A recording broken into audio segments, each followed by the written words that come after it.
सावन का महीना है, आस्था का महीना है और आज बात होगी हरिद्वार की गंगा मैया की और हमारी आस्था जिस पर हम बहुत गर्व करते हैं। कांवड़ यात्रा जारी है, लेकिन हरिद्वार से गंगा जल लेकर अपने अपने शिवालयों तक जाने वाली यात्रा का एक बड़ा चरण पूरा हो चुका है और उसके बाद ये कुछ तस्वीरें सामने आई हैं, जो सिर्फ तस्वीरें नहीं हैं बल्कि एक कठोर सच्चाई है जो शायद आप और हम ना ले। अगर आपका दिल कमजोर है तो इस वीडियो को यहीं छोड़ दीजिए, क्योंकि कमजोर दिल वाले शायद ये चीजें देख ना सके, बर्दाश्त ना कर सके। क्योंकि आज मैं आपको कोई कहानी सुनाने नहीं वाली हूँ, बल्कि आज मैं आपको आईना दिखाने वाली हूँ। जी हाँ, वो आईना शायद हम लोग कभी ना देख पाए या कभी ना समझ पाए।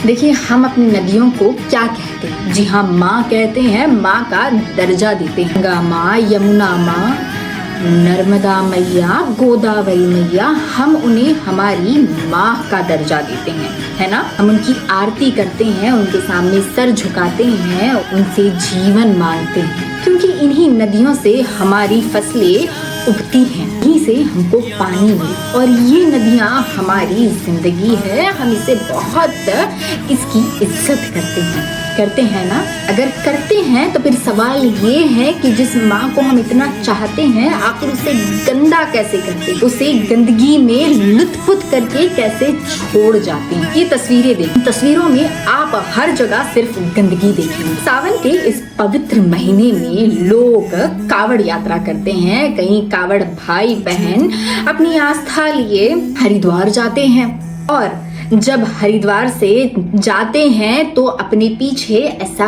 कचरा छोड़ जाते हैं। इतना कचरा, करीब 4-5 दिन तक साफ ना होने वाला कचरा, करीब 70 करोड़ टन कचरा वो यहाँ छोड़ जाते हैं। इतना ही नहीं, अगर आप लेडीज के चेंजिंग रूम देखेंगे तो वहां से आपको भरी हुई पेशाब की बोतलें नजर आएंगी।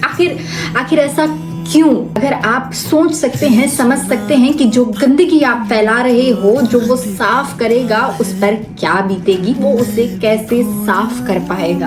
अगर हम करोड़ों मील दूर अपनी आस्था को अपने दिलों में लेकर इतनी दूर ट्रैवल कर सकते हैं, इतनी दूर जा सकते हैं, तो क्या हम हमारा कचरा उस कूड़ेदान तक ले जाकर नहीं डाल सकते? मेरे इस सवाल का जवाब दीजिए। अगर हम कर सकते हैं तो क्यों नहीं करते हैं? आखिर हमें हमारी गंदगी उठाने में इतनी परेशानी क्यों है? हम लोगों को इतनी तकलीफ क्यों दे रही हैं?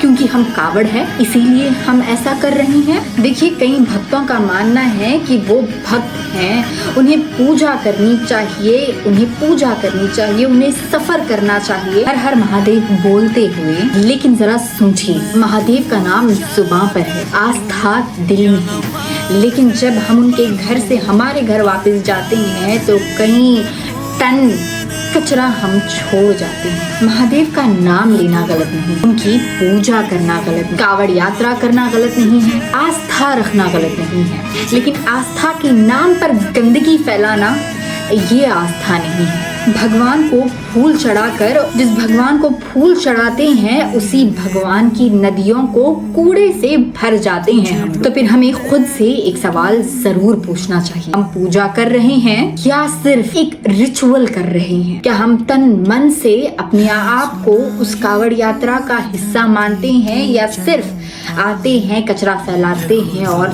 चले जाते हैं? सवाल सिर्फ इतना है, अगर गंगा माँ है तो माँ को गंदा करने का हक किसने दिया? अगर महादेव हमारे भगवान हैं, क्या महादेव के नाम पर प्रकृति को खराब करना, उसे बिगाड़ना, उसे गंदा करना कहाँ तक सही? क्या प्रकृति को बिगाड़ना भक्ति है? अगर हम खुद को सनातनी कहते हैं तो क्या अपनी ही परंपरा की पवित्र नदियों को कचरे से भर देना सनातन है? नहीं, बिल्कुल। आस्था रखिए, उसके तरफ करुणा भी कीजिए, हर हर महादेव बोलिए, शिद्दत से बोलिए, अपने जिस्म में जितनी जान है उससे बोलिए। लेकिन जब आप वहाँ से वापस लौट रहे हो तो अपने कचरे को उस नजदीक के कूड़ेदान में डालने का थोड़ा सा परिश्रम भी कर लीजिए। बस सनातन सनातन सनातन, हर जगह एक ही शब्द सुनाई दे, सनातन। लेकिन जरा रुक कर एक सवाल जरूर पूछिए, आखिर सनातन के नाम पर हो क्या रहा है, हम और आप कर क्या रहे हैं।